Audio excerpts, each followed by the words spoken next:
नमस्कार। दोपहर समाचार में आपका स्वागत है।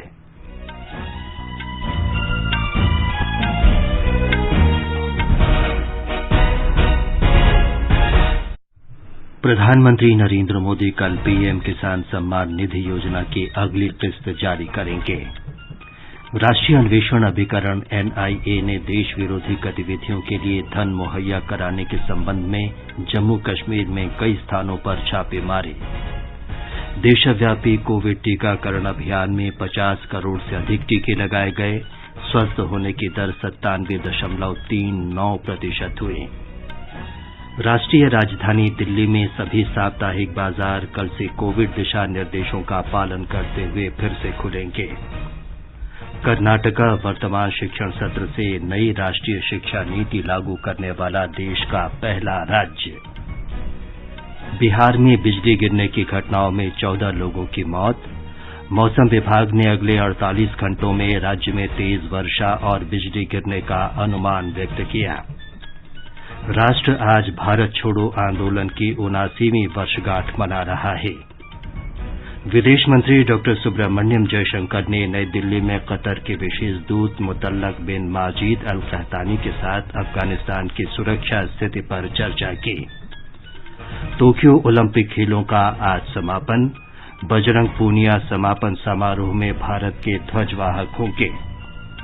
और क्रिकेट में इंग्लैंड के साथ पहले टेस्ट मैच में जीत के लिए भारत को 157 रन की आवश्यकता। दोपहर समाचार में अलका सिंह के साथ मैं विमलेंदु पांडे। देश भर में 18 वर्ष से अधिक आयु वर्ग के लिए सरकारी केंद्रों में निःशुल्क कोविड टीकाकरण अभियान जारी है। युवाओं से आग्रह है कि टीका जरूर लगवाएं और अन्य लोगों को भी इसके लिए प्रोत्साहित करें। जब तक आवश्यक न हो घर से बाहर न निकलें और सुरक्षा के 3 सरल उपायों का पालन करें। मास्क लगाएं, 2 गज की सुरक्षित दूरी बनाए रखें और हाथ और चेहरा साफ रखें। कोविड संबंधी जानकारी और मार्गदर्शन के लिए राष्ट्रीय हेल्पलाइन नंबर 011-2397-8046 और 1075 पर संपर्क करें। अब समाचार विस्तार से। प्रधानमंत्री नरेंद्र मोदी कल वीडियो कॉन्फ्रेंस के माध्यम से प्रधानमंत्री किसान सम्मान निधि योजना की अगली किस्त जारी करेंगे। 9 करोड़ 75 लाख से अधिक किसान परिवारों को 19,500 करोड़ रुपए से अधिक की राशि अंतरित की जाएगी। प्रधानमंत्री इस दौरान किसान लाभार्थियों से बातचीत और संबोधित भी करेंगे। श्री नरेंद्र मोदी किसान सम्मान निधि योजना पर विशेष बल देते रहे हैं। साथियों, पीएम किसान सम्मान निधि से विशेष रूप से छोटे और मझोले किसानों को अधिक लाभ हो रहा है। आज के कठिन समय में ये राशि इन किसान परिवारों के बहुत काम आ रही है। अभी तक इस योजना के तहत देश के लगभग 11 करोड़ किसानों के पास लगभग 1,35,000 करोड़ रुपए पहुंच चुके हैं। मतलब कि 1.25 लाख करोड़ से भी ज्यादा सीधे किसानों के खाते में, कोई बिचौलिया नहीं। इनमें से सिर्फ कोरोना काल में ही 60,000 करोड़ रुपए से ज्यादा पहुंचे हैं। राष्ट्रीय अन्वेषण अभिकरण एनआईए ने आज जम्मू कश्मीर में देश विरोधी गतिविधियों के लिए धन मुहैया कराने के संबंध में कई स्थानों पर छापे मारे। जम्मू कश्मीर पुलिस और केंद्रीय रिजर्व पुलिस बल भी एनआईए का सहयोग कर रहे हैं। डोडा, किश्तवाड़, रामबन, अनंतनाग, बडगाम, राजौरी और शोपियां सहित जम्मू कश्मीर में 45 से अधिक स्थानों पर छापे मारे गए। जमात-ए-इस्लामी से जुड़े लोगों पर छापे मारे जा रहे हैं। हमारे संवाददाता ने बताया कि जांच एजेंसी ने दस्तावेजों और डिजिटल उपकरणों को जब्त कर लिया है और इसे जमात-ए-इस्लामी के खिलाफ सबसे बड़ी कार्रवाई माना जा रहा है। पाकिस्तान और अलगाववादी विचारधारा से सहानुभूति रखने के कारण केंद्र सरकार ने इस संगठन को 2019 में प्रतिबंधित कर दिया था। राष्ट्रीय अन्वेषण अभिकरण ने बेंगलुरु में 2 पुलिस थानों पर हमले के मामले में कल कई जगहों पर तलाशी अभियान चलाया।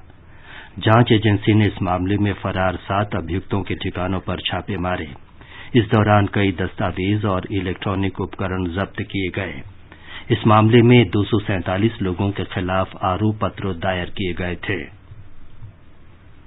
भारत छोड़ो आंदोलन की आज 79वीं वर्षगांठ है। 1942 में आज ही के दिन राष्ट्रपिता महात्मा गांधी ने देश में अंग्रेजों को भगाने के लिए करो या मरो का नारा दिया था। आंदोलन की शुरुआत दक्षिण मुंबई के गोवालिया टैंक मैदान में हुई थी। ये दिन प्रतिवर्ष अगस्त क्रांति दिवस के रूप में मनाया जाता है। स्वाधीनता दिवस के उपलक्ष्य में हम उन क्षेत्रों का उल्लेख कर रहे हैं जिन्होंने देशवासियों के जीवन पर महत्वपूर्ण प्रभाव डाला है।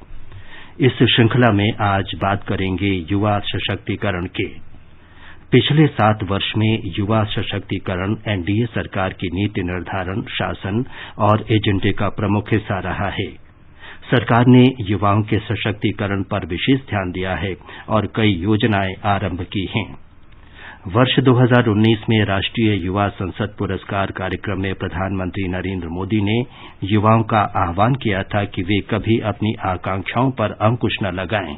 मैं हमेशा कहता हूं कि युवा सपनों को, आकांक्षाओं को रोकना नहीं चाहिए, उन्हें उन्मुक्त गगन में उड़ने देना चाहिए, क्योंकि युवा नए आइडिया से, फ्रेशनेस से वो भरा हुआ होता है, ऊर्जा होती है, तेजस्विता होती, शार्पनेस होती, उस पर अतीत का बोझ नहीं होता। ऐसे में चुनौतियों और समस्याओं से निपटने में वो अधिक सक्षम होता है। साथियों, देश की, समाज की समस्याओं को सुलझाने के लिए आपकी जो अप्रोच है वो न्यू इंडिया को और मजबूत करने वाली है।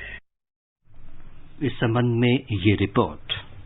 भारत के युवाओं की आकांक्षाओं ने देश को नई ऊंचाइयों पर ले जाने के लिए प्रेरित किया है। पिछले 7 वर्षों में युवाओं की शिक्षा से लेकर सशक्तिकरण, स्टार्टअप से लेकर खेल, सभी क्षेत्रों में काफी काम हुआ है। नई राष्ट्रीय शिक्षा नीति युवाओं को वास्तविक जीवन की स्थितियों को संभालने के लिए समाधान उन्मुख, चुस्त और मानसिक रूप से तैयार करती है। भारत दुनिया के सबसे बड़े स्टार्टअप इकोसिस्टम के रूप में उभरा है। स्टार्टअप संस्कृति नए युग की सोच, नवाचार और रोजगार सृजन का पर्याय बन गई है। युवाओं की कौशल विकास पर सरकार प्राथमिकता दे रही है। स्किल इंडिया मिशन के माध्यम से प्रतिवर्ष करोड़ों युवाओं को प्रशिक्षित किया जा रहा है। पिछले कुछ वर्षों में सरकार भारत को एक स्वस्थ और फिट राष्ट्र बनाने की दिशा में काम कर रही है। फिट इंडिया मूवमेंट एक क्रांति के रूप में तब्दील हो गया है। अनुपम मिश्र, आकाशवाणी समाचार, दिल्ली। 75वें स्वतंत्रता दिवस के उपलक्ष्य में देश स्वतंत्रता का अमृत महोत्सव मना रहा है। इस अवसर पर देश भर में अनेक कार्यक्रमों का आयोजन किया जा रहा है। ये महोत्सव जन भागीदारी की भावना से एक जन उत्सव के रूप में मनाया जाएगा। इस संदर्भ में भारतीय इतिहास अनुसंधान परिषद ने विशेष ढंग से महोत्सव मनाने की योजना बनाई है। आकाशवाणी समाचार से बातचीत में परिषद के निदेशक डॉक्टर ओम जी उपाध्याय ने कहा कि 75 क्षेत्रीय संगोष्ठियां आयोजित करने की योजना बनाई गई है। 12 मार्च 2021 से जो दांडी यात्रा का 91वीं वर्षगांठ थी, उस दिन से 75 सप्ताह का आजादी का अमृत महोत्सव शुरू किया गया है, प्रारंभ किया गया है माननीय प्रधानमंत्री जी द्वारा। 75 हफ्ते में जो हमारी पूरी योजना है, जो उद्देश्य है, वो ये कि जिस अमृत से हम वंचित रह गए आजादी के, वो हम प्राप्त कर सकें। इसीलिए प्रधानमंत्री महोदय ने अपने भाषण में भी मृत्यु और मुक्षीय मामृतात् का उद्घोष किया था अहमदाबाद में 12 मार्च को जब इसका शुभारंभ हुआ, तो कि हम मृत्यु से अमरता की ओर बढ़ें। जो दुख विषाद इस पूरे 75 वर्षों में हमारा जो उद्देश्य था क्रांतिवीरों का, वो जो हमसे छूटा रह गया, उसको हम फिर एक बार प्राप्त कर सकें और उसको समाज के निचले पायदान तक उसको ले जा सकें, ये उद्देश्य है। डॉक्टर उपाध्याय ने कहा कि 6 राष्ट्रीय संगोष्ठियों का आयोजन किया गया है और अमृत महोत्सव की पूरी अवधि को वर्ष 1498 से 2022 तक के 6 खंडों में बांटा गया है। उन्होंने कहा कि लंदन और सिंगापुर में 2 अंतर्राष्ट्रीय संगोष्ठियों का भी आयोजन किया जाएगा, जिसमें स्वतंत्रता आंदोलन पर चर्चा होगी। केंद्र शासित प्रदेश जम्मू कश्मीर के श्रीनगर में नगर निगम ने आगामी 75वें स्वतंत्रता दिवस समारोह के मौके पर लाल चौक के प्रसिद्ध घंटाघर को तिरंगे के रंगों से प्रकाशित किया है। नगर निगम के महापौर जुनैद आजम मट्टू ने शहर के बीच में स्थित जगमगाते घंटाघर की तस्वीरें ट्विटर पर साझा की हैं।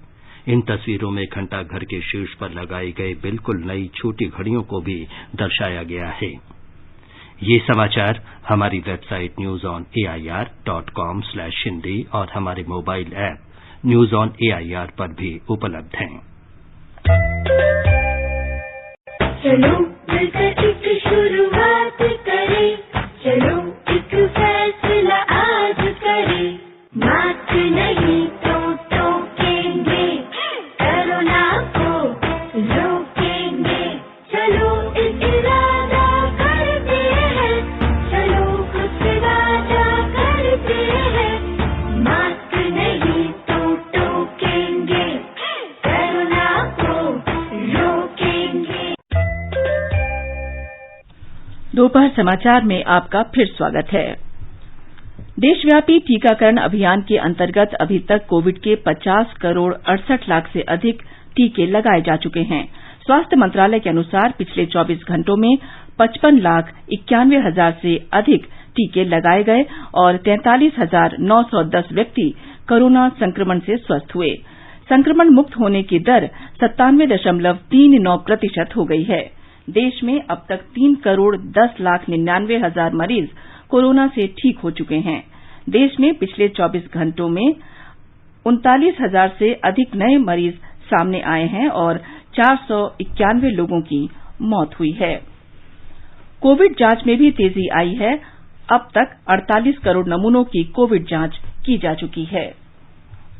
असम में 50,000 दिव्यांगजनों को कोविड टीके लगाए जा चुके हैं। राज्य के समाज कल्याण निदेशक देभाष मोदी ने आकाशवाणी को बताया कि 50,000 दिव्यांगजनों को टीका लगाने का लक्ष्य पूरा कर लिया गया है। उन्होंने कहा कि कई संगठनों ने दिव्यांगजनों के टीकाकरण के प्रयास में असम सरकार का सहयोग किया है। उत्तर प्रदेश के मुख्यमंत्री योगी आदित्यनाथ ने राज्य में कोविड की रोकथाम और उपचार के प्रबंध प्रभावी ढंग से जारी रखने का निर्देश दिया है। उन्होंने कहा कि उत्तर प्रदेश में कोविड संक्रमण में काफी कमी आई है, लेकिन अभी ये समाप्त नहीं हुआ है, इसलिए संक्रमण की रोकथाम के प्रति सतर्क रहना आवश्यक है। हमारे संवाददाता ने बताया है कि लखनऊ में कल एक बैठक में मुख्यमंत्री ने कोविड स्थिति की समीक्षा की। मुख्यमंत्री योगी आदित्यनाथ ने निर्देश दिए हैं कि प्रदेश में माध्यमिक तथा उच्च शिक्षा के संस्थानों में पठन पाठन का कार्य प्रारंभ किया जाना है। इसको देखते हुए स्वास्थ्य विभाग द्वारा कल सोमवार को स्वास्थ्य विशेषज्ञों की सलाहकार समिति की बैठक बुलाकर शिक्षण संस्थानों की समयावधि तथा संस्थानों में कोविड प्रोटोकॉल का पालन कराए जाने के संबंध में दिशा निर्देशों को तय किया जाए। उन्होंने यह भी निर्देश दिया कि कोरोना संक्रमण के संबंध में भविष्य के आकलन के अनुसार राज्य में चिकित्सा सुविधाओं को तेजी से सुदृढ़ किया जाए। इस समय 9 जनपदों अलीगढ़, अमेठी, एटा, फिरोजाबाद, गोंडा, हाथरस, मिर्जापुर, पीलीभीत और प्रतापगढ़ में कोविड का एक भी मरीज नहीं है और ये जनपद कोविड-19 के संक्रमण से पूरी तरह मुक्त हैं। MS यादव, आकाशवाणी समाचार, लखनऊ। महाराष्ट्र में कोविड के मरीजों में लगातार कमी आ रही है। भंडारा जिला कोविड मुक्त होने वाला राज्य का पहला जिला बन गया है। राज्य कोविड निगरानी अधिकारी डॉक्टर प्रदीप आपटे ने बताया कि विभिन्न उपायों के बाद ये सफलता मिली है। महाराष्ट्र के भंडारा जिले में पिछले 3 दिन से कोविड-19 बीमारी के जो एक्टिव मरीज है उनकी संख्या 0 है, यानी कि आज की तारीख में इस जिले में कोई भी कोविड पॉजिटिव पेशेंट कहीं ट्रीटमेंट नहीं ले रहा है या कहीं घर में आइसोलेट नहीं किया गया है। बेसिकली 3T और 2C जिसे कहते हैं कि testing, tracing and treatment and community participation and Covid appropriate behaviour. तो ये जो एक पंचसूत्री है उसी का अनुपालन करने से जिले को यश जो है वो मिला है कोविड की रोकथाम करने में। राज्य के कुछ और जिले भी लगभग संक्रमण मुक्त होने की राह पर हैं। राज्य के 66% से अधिक कोविड मरीज पुणे, अहमदनगर, शोलापुर, सातारा और सांगली जिलों से हैं। दिल्ली के मुख्यमंत्री अरविंद केजरीवाल ने दिल्ली के सभी साप्ताहिक बाजार कल से फिर खोले जाने की घोषणा की है। इस दौरान कोविड दिशा निर्देशों का कड़ाई से पालन किया जाएगा। कोविड की दूसरी लहर के कारण अप्रैल महीने में दिल्ली में लॉकडाउन के बाद साप्ताहिक बाजार बंद कर दिए गए थे। मिजोरम में राज्य सरकार ने राजधानी आइजोल में आर्थिक गतिविधियों को फिर से शुरू करने के लिए लॉकडाउन के प्रतिबंधों में छूट दी है। हालांकि आंशिक लॉकडाउन 14 अगस्त तक जारी रहेगा। आइजोल नगर निगम क्षेत्र में पिछले 3 हफ्तों से पूर्ण लॉकडाउन के कारण प्रतिबंध लगे हुए थे। नए दिशा निर्देशों के अनुसार दुकानें, बाजार और व्यावसायिक परिवहन को प्रतिबंधित रूप में कल से प्रचालन की अनुमति दे दी जाएगी। कोविड संबंधी राष्ट्रीय हेल्पलाइन नंबर हमारी वेबसाइट newsonair.gov.in पर उपलब्ध हैं। आगे बढ़ने से पहले मुख्य समाचारों पर एक नजर। प्रधानमंत्री नरेंद्र मोदी कल पीएम किसान सम्मान निधि योजना की अगली किस्त जारी करेंगे। राष्ट्रीय अन्वेषण अभिकरण एनआईए ने देश विरोधी गतिविधियों के लिए धन मुहैया कराने के संबंध में जम्मू कश्मीर में कई स्थानों पर छापे मारे। देशव्यापी कोविड टीकाकरण अभियान में 50 करोड़ से अधिक टीके लगाए गए। स्वस्थ होने की दर 97.39% हुई। राष्ट्रीय राजधानी दिल्ली में सभी साप्ताहिक बाजार कल से कोविड दिशा निर्देशों का पालन करते हुए फिर से खुलेंगे। कर्नाटका वर्तमान शिक्षण सत्र से नई शिक्षा नीति लागू करने वाला देश का पहला राज्य। बिहार में बिजली गिरने की घटनाओं में 14 लोगों की मौत। मौसम विभाग ने अगले 48 घंटों में राज्य में तेज वर्षा और बिजली गिरने का अनुमान व्यक्त किया। राष्ट्र आज भारत छोड़ो आंदोलन की 79वीं वर्षगांठ मना रहा है। विदेश मंत्री डॉक्टर सुब्रमण्यम जयशंकर ने नई दिल्ली में कतर के विशेष दूत मुतल्लक बिन माजिद अल कहतानी के साथ अफगानिस्तान की सुरक्षा स्थिति पर चर्चा की। टोक्यो ओलंपिक खेलों का आज समापन। बजरंग पूनिया समापन समारोह में भारत के ध्वजवाहक होंगे। और क्रिकेट में इंग्लैंड के साथ पहले टेस्ट मैच में जीत के लिए भारत को 157 रन की आवश्यकता। कर्नाटक सरकार ने नई राष्ट्रीय शिक्षा नीति को मौजूदा शैक्षणिक वर्ष से लागू करने का आदेश जारी किया है। राज्य के उच्च शिक्षा मंत्री डॉक्टर सीएन अश्वत्थ नारायण ने कहा कि इसके साथ ही कर्नाटक राष्ट्रीय शिक्षा नीति को लागू करने वाला देश का पहला राज्य बन जाएगा। ब्यौरा हमारे संवाददाता से। हायर एजुकेशन स्तर पर ग्रॉस एनरोलमेंट रेशियो को 2018 में दर्ज हुआ 26.8% से 2035 तक 50% पहुंचाना नया शिक्षा नीति का उद्देश्य है। इसके लिए शिक्षा क्षेत्र में व्यापक सुधार लाए जाएंगे। कर्नाटक राज्य ने नई नीति के पास होते ही उसके अनुष्ठान के लिए कदम उठाना आरंभ कर दिया था। इसके आचरण से नेशनल स्किल क्वालिफिकेशन फ्रेमवर्क यानी कौशल विकास को बढ़ावा मिलेगा। किसी भी पढ़ाई को निर्दिष्ट अवधि में रोककर किसी अन्य विषय का चयन करना संभव हो पाएगा और ऑनलाइन पढ़ाई को भी अहमियत प्राप्त होगी। सुधींद्र, आकाशवाणी समाचार, बेंगलुरु। विदेश मंत्री सुब्रमण्यम जयशंकर ने नई दिल्ली में कतर के विशेष दूत मुतल्लक बिन माजिद अल कहतानी से भेंट के दौरान अफगानिस्तान की सुरक्षा स्थिति पर चिंता व्यक्त की। बातचीत में श्री जयशंकर ने युद्धग्रस्त अफगानिस्तान के ताजा हालात पर भारत का दृष्टिकोण स्पष्ट किया। श्री कहतानी अफगानिस्तान में शांति प्रक्रिया पर चर्चा के लिए 2 दिन के भारत दौरे पर हैं। कतर के राजदूत ने विदेश मंत्रालय के कई वरिष्ठ अधिकारियों से भी मुलाकात की। ट्वीट संदेश में श्री जयशंकर ने कहा कि अफगानिस्तान में सुरक्षा स्थिति का तेजी से बिगड़ना गंभीर चिंता का विषय है। पिछले कुछ सप्ताह के दौरान तालिबान ने पूर्वोत्तर प्रांत तखर सहित अफगानिस्तान के अनेक प्रमुख जिलों पर कब्जा कर लिया है।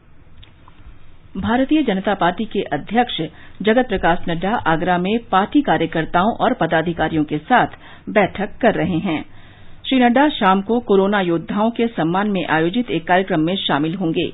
समारोह में मुख्यमंत्री योगी आदित्यनाथ के साथ आगरा के प्रमुख चिकित्सक भी उपस्थित रहेंगे। ये समाचार आकाशवाणी से प्रसारित किए जा रहे हैं। ताज़ा समाचार जानने के लिए आप हमारे Twitter handle @AIR News Hindi को फॉलो कर सकते हैं।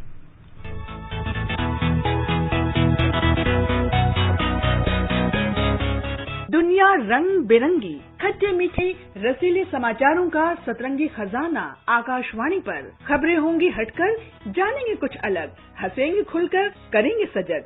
सुनना न भूलें सोमवार और मंगलवार 8 सवेरे तथा शनिवार और रविवार कार्यक्रम परिक्रमा में।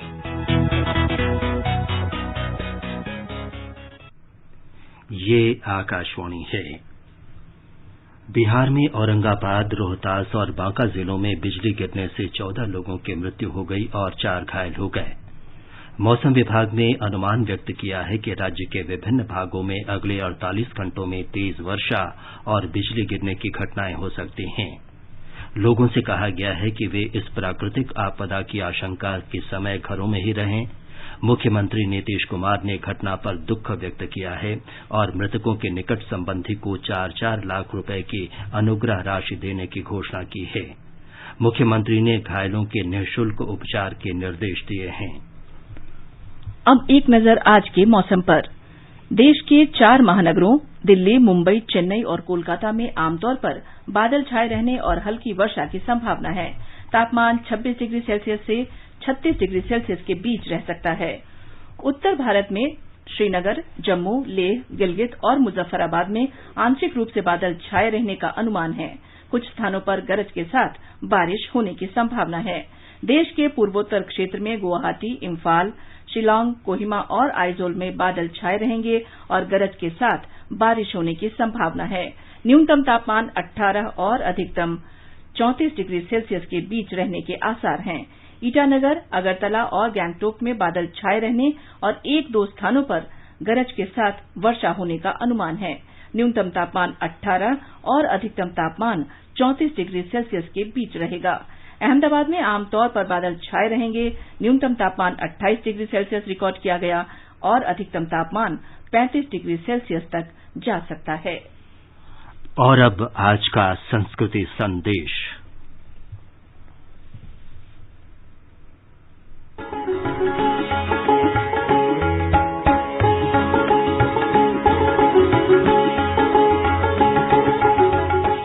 आज 8 अगस्त है और जन्मदिन है हिंदी साहित्य के जाने माने लेखक भीष्म साहनी का। मुंशी प्रेमचंद की परंपरा के अग्रणी लेखक और प्रसिद्ध फिल्म अभिनेता बलराज साहनी के छोटे भाई भीष्म साहनी का जन्म 8 अगस्त 1915 को रावलपिंडी में हुआ था, जो पाकिस्तान में है। 1937 में लाहौर गवर्नमेंट कॉलेज से अंग्रेजी साहित्य में एमए करने के बाद भीष्म साहनी ने 1958 में पंजाब विश्वविद्यालय से पीएचडी की उपाधि हासिल की। विभाजन के बाद उन्होंने भारत आकर समाचार पत्रों में लिखने का काम किया और इप्टा से जुड़ गए। दिल्ली विश्वविद्यालय में साहित्य के प्रोफेसर रहे। मॉस्को में विदेशी भाषा प्रकाशन गृह में काम किया। यहाँ उन्होंने करीब 2 दर्जन रूसी किताबों का हिंदी में रूपांतर किया। नई कहानियां नामक पत्रिका का संपादन भी किया। भीष्म साहनी प्रगतिशील लेखक संघ और एफ्रो एशियाई लेखक संघ से भी जुड़े रहे। साहित्य अकादमी की कार्यकारी समिति के सदस्य भी रहे। मानवीय मूल्यों के हिमायती रहे भीष्म साहनी ने स्वार्थ को अपने ऊपर कभी हावी नहीं होने दिया। भीष्म साहनी को अपने जीवन में भरपूर प्यार और सम्मान मिला। 1975 में उन्हें उनकी कृति तमस के लिए साहित्य अकादमी पुरस्कार, 1975 में शिरोमणि लेखक अवार्ड, 1980 में एफ्रो एशियन राइटर्स एसोसिएशन का लोटस अवार्ड, 1983 में सोवियत लैंड नेहरू अवार्ड तथा 1998 में भारत सरकार के पद्म भूषण अलंकरण से उन्हें विभूषित किया गया। उनके उपन्यास तमस पर 1986 में एक फिल्म का निर्माण भी किया गया। आज फिर गुरु के सिंहों के इम्तिहान का वक्त आ गया है। हमारी आजमाइश का दिन आ गया है। गुरु महाराज का इस वक्त एक ही हुक्म है, कुर्बानी, कुर्बानी, कुर्बानी। अरदास करो गुरु के सिंहों, अरदास करो। 11 जुलाई 2003 को उनका निधन हो गया, लेकिन उनकी सभी रचनाएं सदा सदा के लिए अमर हो गईं।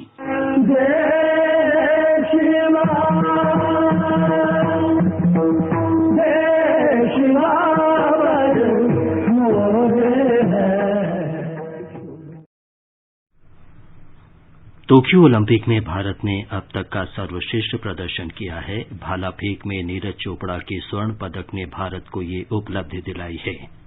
भारत ने कुल 7 पदक जीते हैं। इससे पहले भारत का सर्वश्रेष्ठ प्रदर्शन 2012 के लंदन ओलंपिक में था। इसमें भारत ने 6 पदक जीते थे। एक रिपोर्ट। हाथ चल चूके ना निशाना, लक्ष्य तेरा सामने है, जीत के है आना। भारत ने टोक्यो ओलंपिक में अब तक का सर्वश्रेष्ठ प्रदर्शन करते हुए 7 पदक जीतकर इतिहास रच दिया है। कल एक सदी के बाद एथलेटिक्स में भारत ने स्वर्ण पदक जीतकर एक स्वर्णिम अध्याय की शुरुआत की। हरियाणा में पानीपत के नीरज चोपड़ा ने सर्वश्रेष्ठ प्रदर्शन करते हुए 87.58 मीटर की दूरी तक भाला फेंक कर स्वर्ण पदक देश के नाम किया। And he has let it fly. It's out there. He's not going to bet at what he's already done because he doesn't need to. He is an Olympic champion. Neeraj Chopra, India. Neeraj ने अपनी जीत के बाद कहा कि qualification round में अच्छा प्रदर्शन करने से उन्हें उम्मीद थी कि फाइनल में भी वो बेहतर करेंगे। मुझे लग रहा था कि क्वालिफायर राउंड जब शुरू होगी, गोल्ड आ गया तो इस बात का बहुत खुशी है। नीरज ने अपनी इस उपलब्धि के लिए सभी के सहयोग के लिए धन्यवाद दिया। सभी को धन्यवाद करना चाहूंगा। जो मैं बोल रहा था बार बार कि मुझे बाहर कंपटीशन चाहिए, तो उनकी बहुत हेल्प रही है। Top Sai federation, JW sports और जिसने मुझे सपोर्ट किया है, तो सभी का बहुत बहुत धन्यवाद। नीरज ने अपने स्वर्ण पदक को मिल्खा सिंह, PT उषा और उन ओलंपिक खिलाड़ियों को समर्पित किया है जो जीत के बहुत करीब रहते हुए भी मेडल जीतने से चूक गए। नीरज की इस सफलता पर उन्हें पूरे देश की बधाई। Siddharth Singh, sports desk. चूके ना निशाना, लक्ष्य तेरा सामने है, जीत के है आना। राष्ट्रपति रामनाथ कोविंद, उपराष्ट्रपति M वेंकैया नायडू और प्रधानमंत्री नरेंद्र मोदी ने स्वर्ण जीतने पर नीरज चोपड़ा को बधाई दी। खेल मंत्री अनुराग ठाकुर ने एक ट्वीट में कहा कि नीरज चोपड़ा की सफलता अभूतपूर्व है और उनका नाम खेल इतिहास में स्वर्णाक्षरों में लिखा जाएगा। हरियाणा के मुख्यमंत्री मनोहर लाल खट्टर ने नीरज चोपड़ा को 6 करोड़ रुपए नकद इनाम देने की घोषणा की है। वास्तव में जैसे कहते हैं ना, टोक्यो में अपेक्षा के अनुरूप जैसे हम पहले भी सोचते थे कि गोल्ड हमको मिलेगा, गोल्ड मिला। और इस अवसर पर 13 तारीख को अभिनंदन तो हम करेंगे ही, उनको जो हमारी पॉलिसी है उसमें 6 करोड़ रुपए की राशि वो भी दी जाएगी, साथ में क्लास 1 की नौकरी। और नौकरी में भी हमारी ऑफर उनको ये रहेगी कि हम पंचकुला में एक centre of excellence for athletics ये बनाएंगे और उसमें उसका हेड बनाएंगे उसको। पदक तालिका में भारत 1 स्वर्ण, 2 रजत और 4 कांस्य सहित कुल 7 पदक जीतकर 47वें स्थान पर है। अमरीका 38 स्वर्ण लेकर कुल 110 पदक के साथ पहले स्थान पर है। 38 स्वर्ण लेकर 87 पदक के साथ चीन दूसरे और मेजबान जापान 27 स्वर्ण के साथ तीसरे स्थान पर है।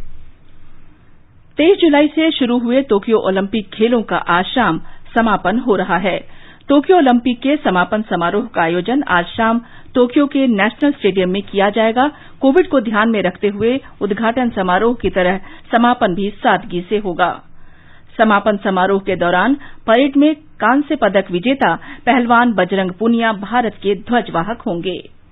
नॉटिंघम में इंग्लैंड के साथ पहले क्रिकेट टेस्ट मैच में भारत को जीत के लिए 157 रन बनाने हैं।